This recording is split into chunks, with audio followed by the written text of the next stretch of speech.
Most people do not notice her at first. And yet, something in the body reacts before the mind understands why. A tightening in the chest, a subtle alertness, a quiet recognition that something has shifted in the room. This reaction does not come from her beauty, nor from her words, nor even from her confidence. It comes from something older, deeper, and more disturbing. It comes from the unconscious recognizing a presence that is not asking to be approved, not seeking to be mirrored, not negotiating its existence. The woman people cannot ignore is not loud. She does not demand attention. She does not chase significance, and that is precisely why the psyche cannot dismiss her.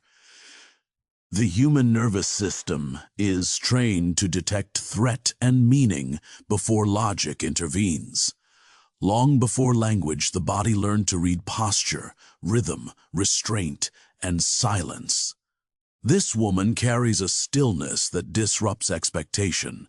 Her movements are economical, not because she is controlled, but because she is no longer leaking herself into the world.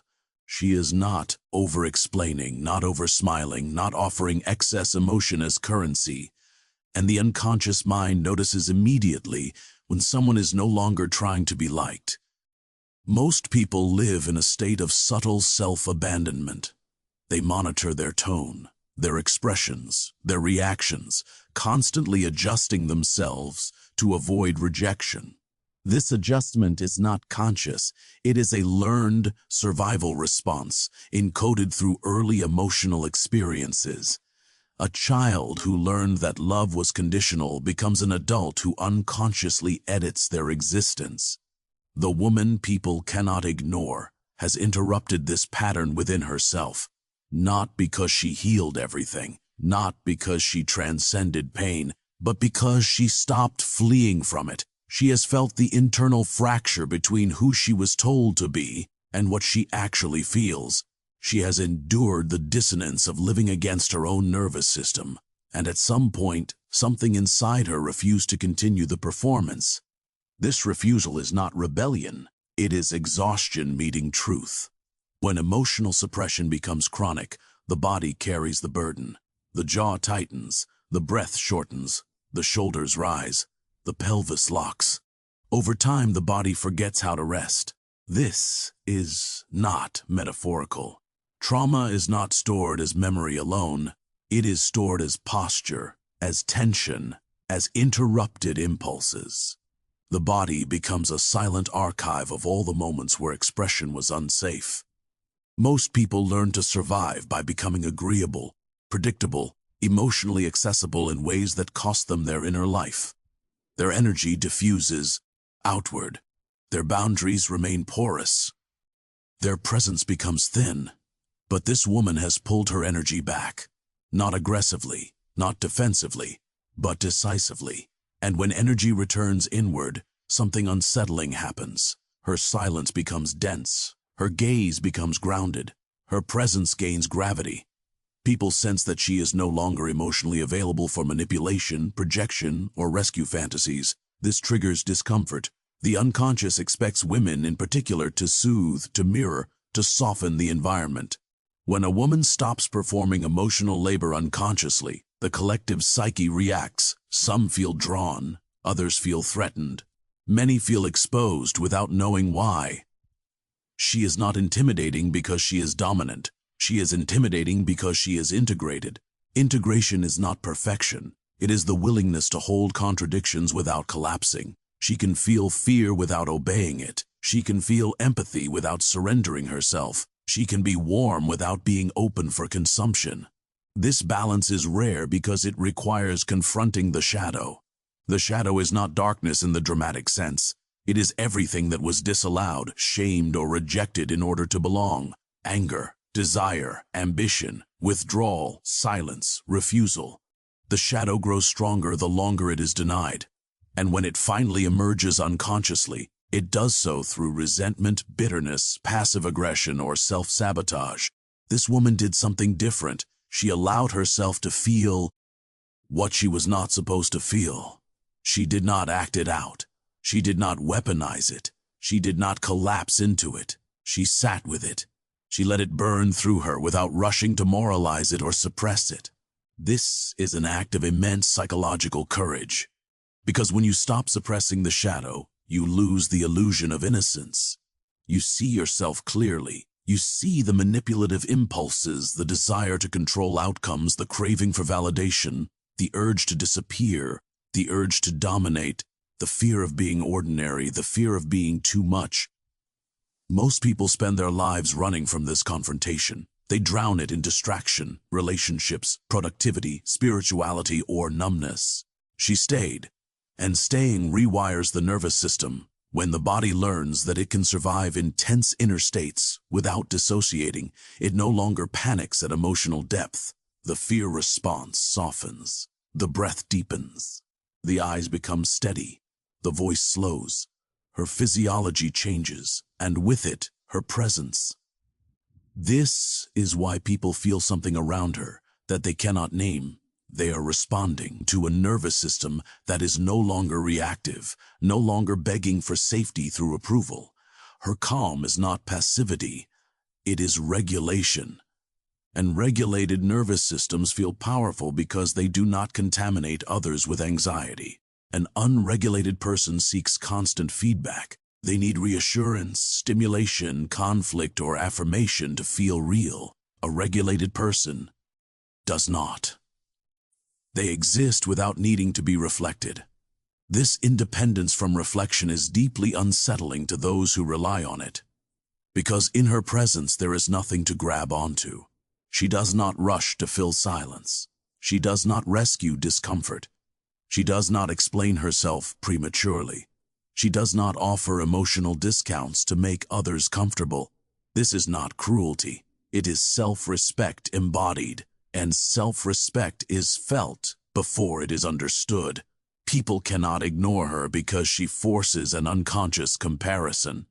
Their own avoidance becomes louder in her stillness. Their own compromises become visible in her restraint. Their own emotional hunger becomes obvious in her fullness. This is why reactions to her are polarized. Some feel inspired without knowing why. Others feel irritated without cause.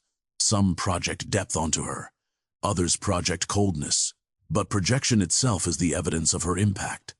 The unconscious always projects onto what it cannot assimilate. She has become a mirror, not by trying to reflect others, but by refusing to fragment herself for them. And this refusal did not come easily. It was earned through grief.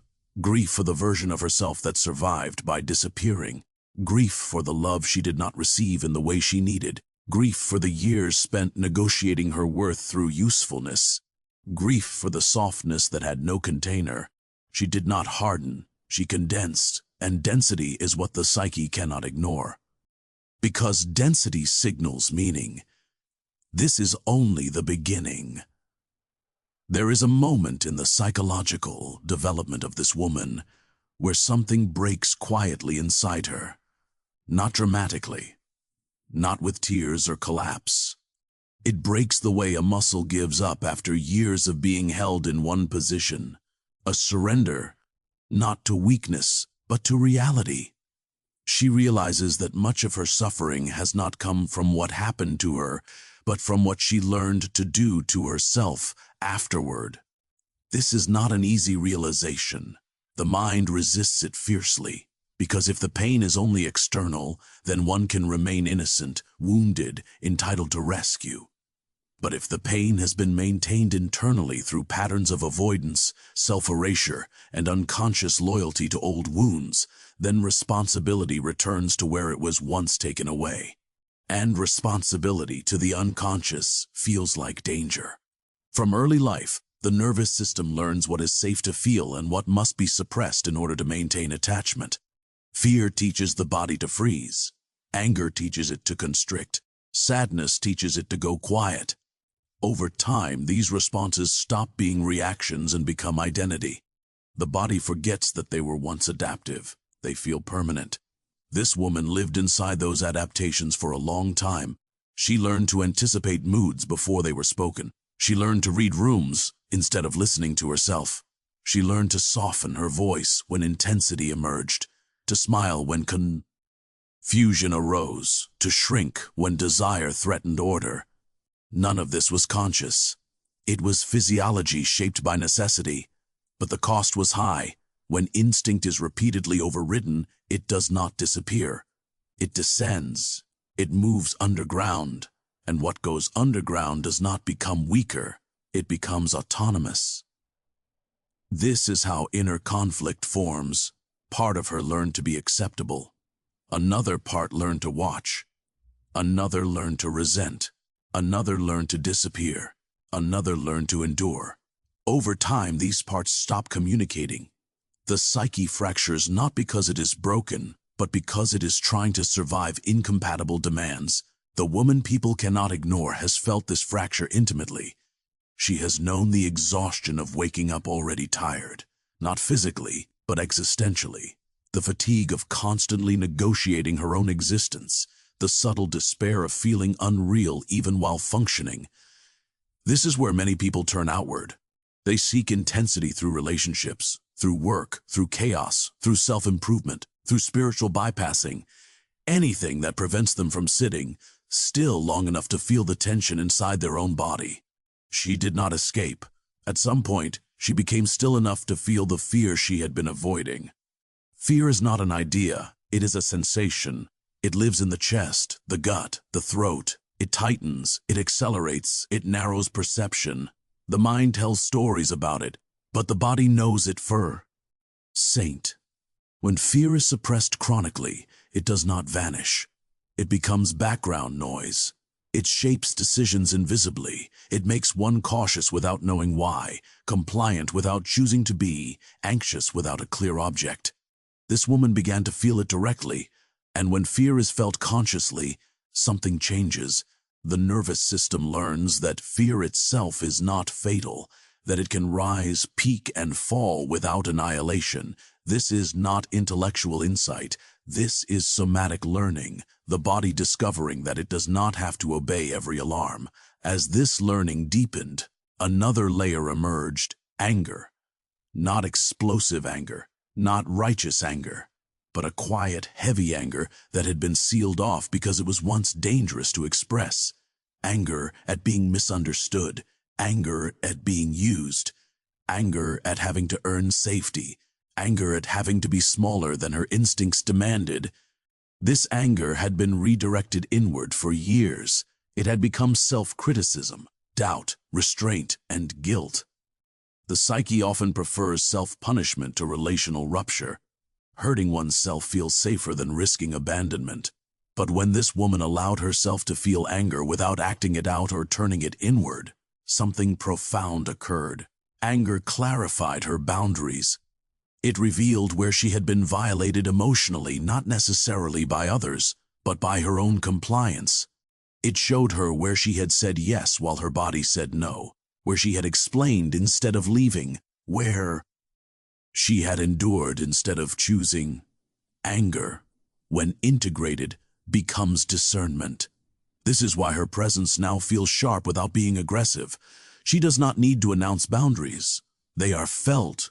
Her nervous system no longer collapses at the edge of conflict. She does not seek harmony at the cost of self-respect.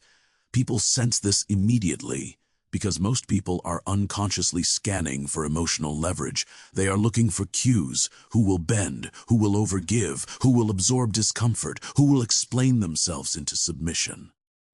She offers none of these cues. Her body no longer signals availability for unconscious contracts. This is deeply unsettling to those who depend on them. But this woman did not arrive here through strength alone. She arrived through grief. Grief for the fantasy that one day, if she endured long enough, she would be chosen without having to disappear. Grief for the belief that love would eventually come if she perfected herself. Grief for the childlike hope that someone would see the unexpressed pain and rescue her from it.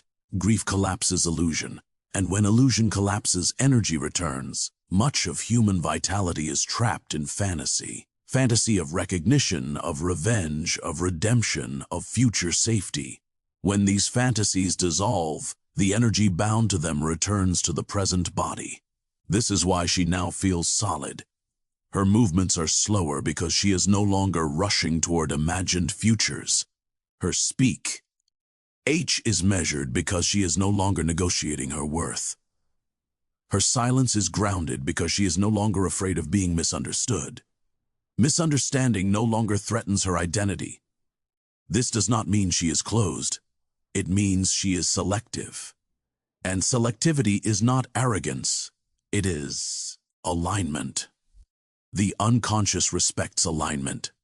People feel it when someone's words, emotions, and physiology are congruent. There is no internal contradiction leaking through micro-expressions, posture, or tone. She is not performing coherence. She has earned it through confrontation with herself. This coherence creates a strange effect. Others begin to regulate in her presence, or they destabilize. Those who are fragmented feel exposed. Those who are avoidant feel restless. Those who are controlling feel resisted. Those who are honest feel relieved. She does not mirror others back to themselves in a flattering way. She mirrors them back to themselves in a real way. And reality is uncomfortable for those who have learned to survive through distortion. The woman people cannot ignore has stopped distorting herself. She is not free of fear. She simply no longer allows fear to author her behavior. She is not free of desire. She simply no longer disguises it as obligation. She is not free of attachment. She simply no longer confuses attachment with self-erasure. This internal reorganization is subtle, but its effects are unmistakable. Her body now communicates something that words cannot. Coherence under pressure. And the psyche is magnetized to coherence because it promises wholeness. Whether one loves her or resents her, the reaction is the same at its core. She disrupts the unconscious equilibrium because she has confronted what most people spend their lives avoiding. And avoidance always recognizes its opposite. The descent continues. Eventually, something settles inside her that no longer needs to be defended. It is not certainty. It is not confidence in outcomes. It is not the belief that she will be understood or chosen or spared from loss. It is something quieter and far more unsettling to the unconscious, the acceptance that she can survive being fully herself, even if that self is not welcomed everywhere. This acceptance does not arrive as relief. It arrives as gravity. She no longer organizes her life around the question of how she is perceived. The body relaxes in places that were once permanently braced. The breath no longer prepares for impact before it arrives.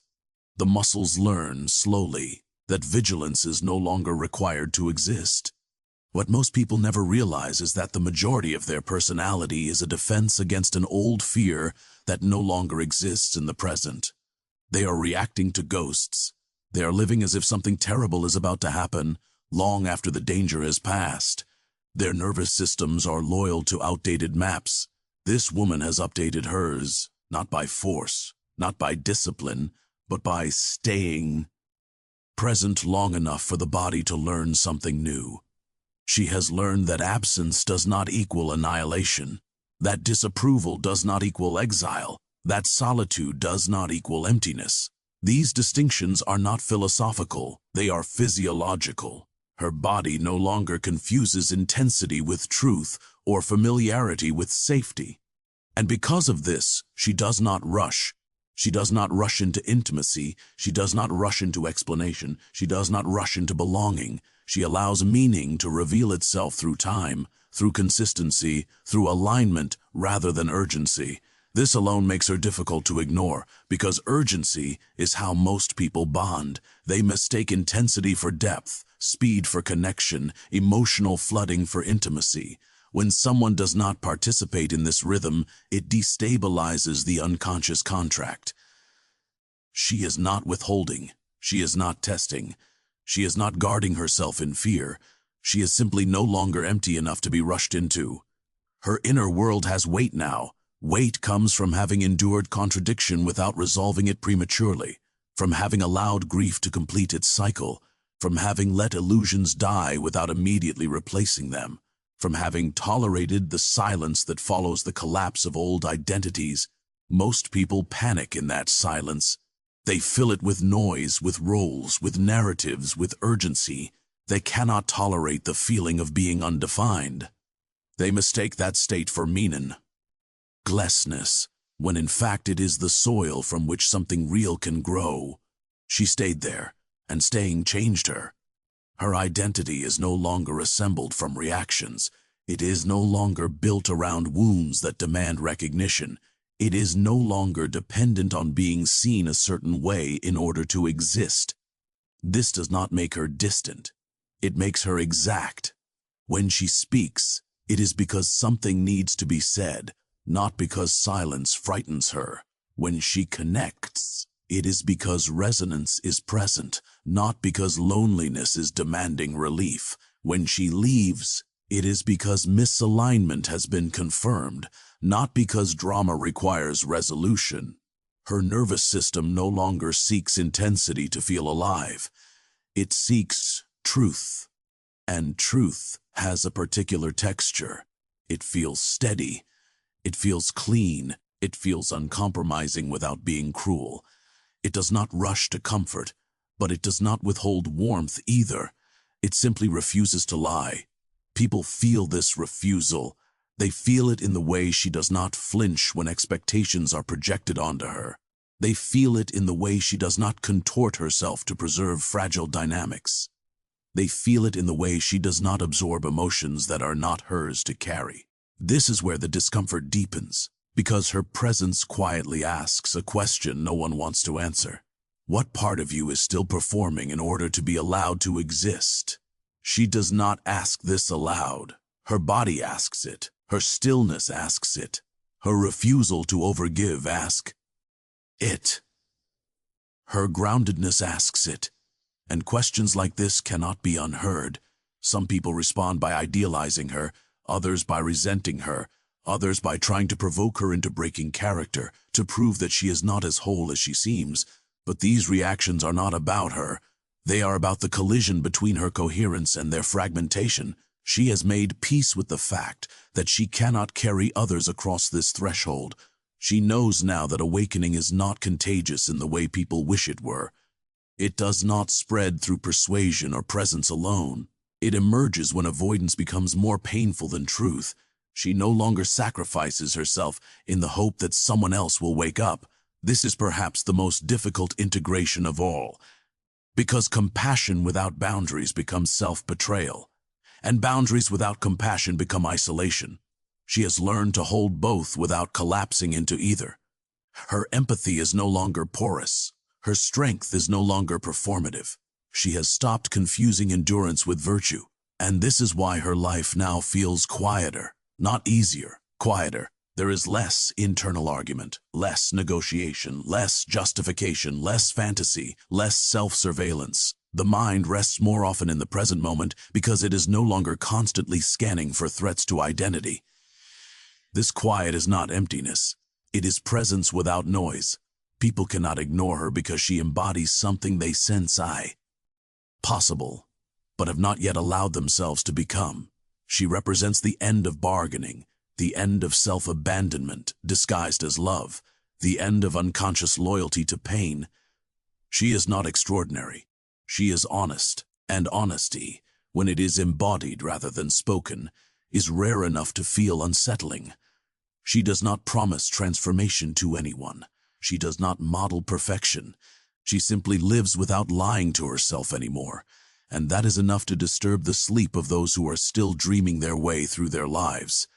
When she walks away, she does not take energy with her. She leaves clarity behind, and clarity lingers longer than presence ever could. This is the psychology of a woman people cannot ignore, not because she demands attention, but because she has stopped giving herself away. And in a world built on unconscious exchange, nothing is more unforgettable than someone who finally belongs to herself.